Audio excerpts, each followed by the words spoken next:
तीन भाइयों ने प्रॉपर्टी के लिए बहन का मर्डर कर दिया। सस्पेंसफुल म्यूजिक, फ्लैशबैक्स ऑफ भाग 1 के कुछ सीन्स, जैसे निशा को धमकी, भाइयों की साजिश और रितेश की सलाह। नमस्कार दोस्तों, स्वागत है आपका इस खौफनाक कहानी के दूसरे भाग में।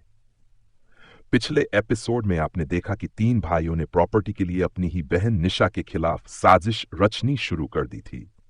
निशा ने अपनी सुरक्षा के लिए अपने दोस्त रितेश को लोकेशन भेजी थी, लेकिन सवाल यह है, क्या रितेश समय पर पहुंच पाएगा और क्या निशा खुद को बचा पाएगी? आइए जानते हैं साजिश का अंजाम। विजुअल, निशा सुनसान इलाके में खड़ी है। अजय, विजय और सूरज उसे घेर लेते हैं। बैकग्राउंड में हल्का तूफानी म्यूजिक। निशा को सुनसान जगह पर बुलाकर तीनों भाइयों ने अपना असली रंग दिखा दिया। अजय ने गुस्से में कहा, दस्तखत करो इन पेपर्स पर और इस प्रॉपर्टी से हमेशा के लिए अलग हो जाओ। लेकिन निशा ने झुकने से इनकार कर दिया। भैया, ये प्रॉपर्टी पापा की मेहनत है, इसे लेकर आप लोग इतने अंधे कैसे हो सकते हो? हम पापा के नहीं, अपने भविष्य के बारे में सोच रहे हैं। दस्तखत करो वरना हमें मजबूर होना पड़ेगा। निशा के हाथ से पेपर्स छीनने की कोशिश, विजय और सूरज का उसे धमकाना। सीन 2, संघर्ष और रितेश की एंट्री। रितेश एक बाइक पर तेजी से सुनसान जगह की ओर बढ़ रहा है। बैकग्राउंड में सस्पेंसफुल म्यूजिक।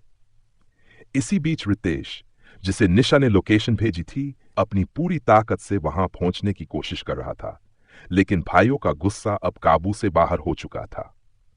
कट टू भाइयों और निशा के बीच संघर्ष का सीन। आप लोग मेरे साथ ये सब कैसे कर सकते हो? मैं आपकी बहन हूं।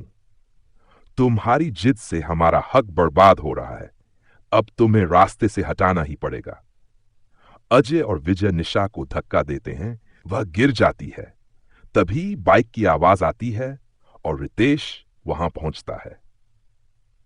रुको, ये क्या कर रहे हो? रितेश निशा को उठाने की कोशिश करता है, भाइयों की तरफ गुस्से से देखता है।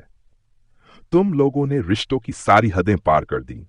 क्या एक प्रॉपर्टी के लिए अपनी बहन का खून करने जा रहे थे?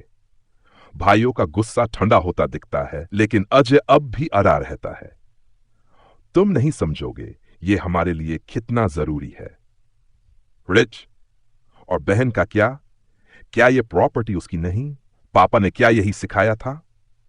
विस्फोट। रितेश फोन पर पुलिस को कॉल करता है और पुलिस की गाड़ी की लाइट्स दूर से चमकती हैं। रितेश ने सही समय पर पुलिस को बुला लिया था। पुलिस के आते ही भाइयों को समझ आ गया कि अब उनका बचना मुश्किल है, लेकिन क्या निशा उन्हें माफ कर पाएगी? निशा टूटे दिल के साथ घर लौटती है। मां शारदा पांडे उसे गले लगाती हैं। इस घटना के बाद परिवार पूरी तरह टूट चुका था। निशा ने अपने भाइयों के खिलाफ केस फाइल कर दिया और प्रॉपर्टी को लेकर उनका सपना अधूरा रह गया। लेकिन सवाल यह है, क्या संपत्ति इतनी अहम हो सकती है कि आप अपने रिश्तों को ही खत्म कर दें? होस्ट सीरियस टोन में कैमरे की तरफ देखते हुए, दोस्तों, ये कहानी सिर्फ एक परिवार की नहीं है, बल्कि हर उस घर की हो सकती है जहां लालच रिश्तों पर भारी पड़ जाता है। निशा तो बच गई, लेकिन क्या रिश्ते दोबारा वही हो पाएंगे?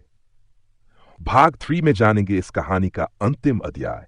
तब तक इस वीडियो को लाइक करें, शेयर करें और हमारे चैनल को सब्सक्राइब करना न भूलें।